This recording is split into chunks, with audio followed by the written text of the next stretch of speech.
Mr. Justin Trudeau.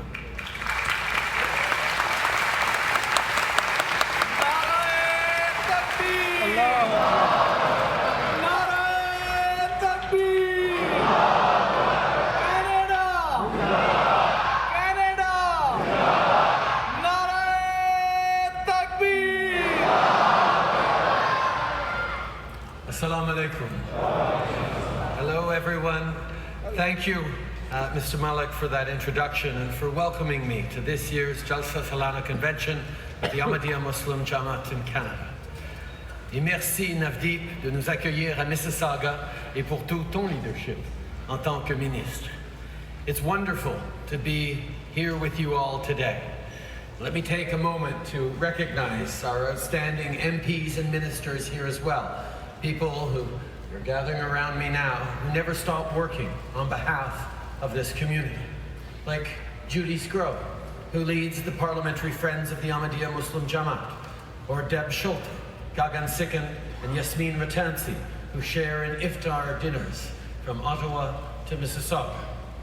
And I also want to give a huge shout out to the volunteers who make this event possible. You're an example of what happens when people step up and pitch in. Because this community doesn't just talk the talk. When folks need help getting back on their feet, you're there with food banks and shelters. When people have lost their homes because of conflict or faced persecution because of their faith, you're there supporting newcomers. And in times of tragedy, when your fellow Canadians need you most, you're there. After the unthinkable violence on Yonge Street and the Danforth, you set up vigils and stood alongside your neighbors as they mourned and healed.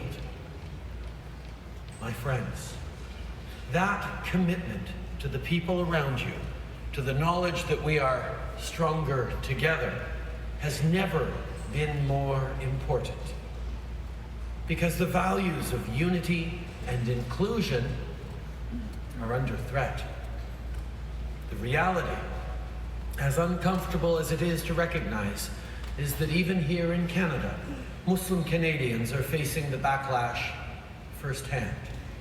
Slurs yelled in the street, vile comments on social media, mosques defaced with graffiti.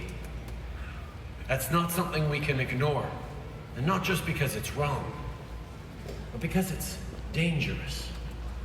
In the wake of Sainte-Foy and Christchurch, we've seen what intolerance can do. And it's not only Muslim Canadians who are facing this hatred. Just look at the toxic rhetoric rearing its head in the form of anti-Semitism, as Jewish communities experience threats, vandalism, and attacks. This is the time for all of us to act, and you are showing us the way forward. Facing persecution around the world, it would be easy for Ahmadi Muslims to turn inwards. But you do something incredibly brave instead.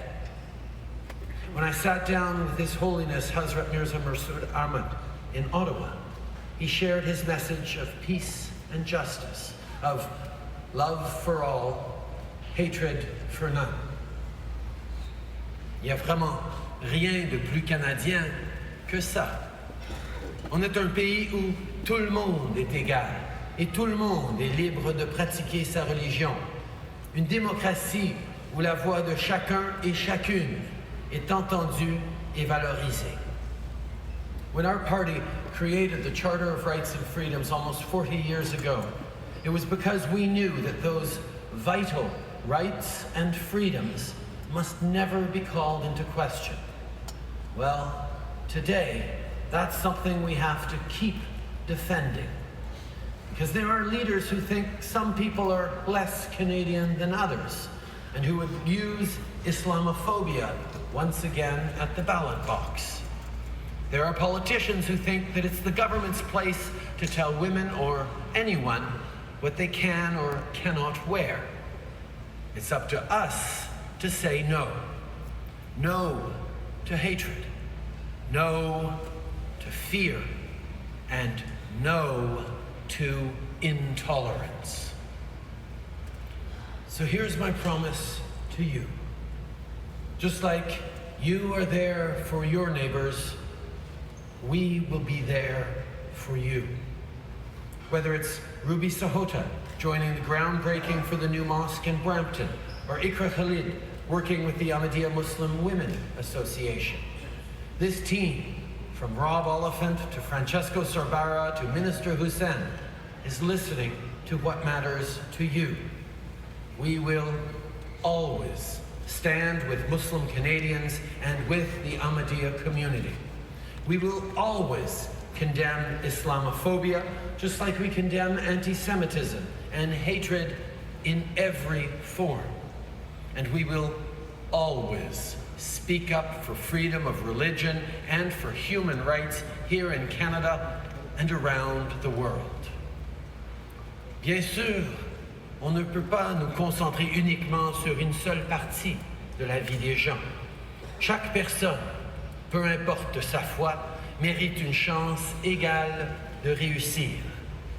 On a promis d'aider les gens de la classe moyenne et on tient parole. Que ce soit avec l'allocation canadienne pour enfants qui met plus d'argent dans les poches des gens ou en investissant dans le transport collectif. We promised Canadians we would stand up for the middle class, and thanks to the hard work of people like Omar Al-Khabra, Salma Zahid, Kabal Kara, and Ramesh Sanga, that's exactly what we've done. Come October, Canadians will have a choice to make between continuing to move forward or going backwards. That's an important decision because it's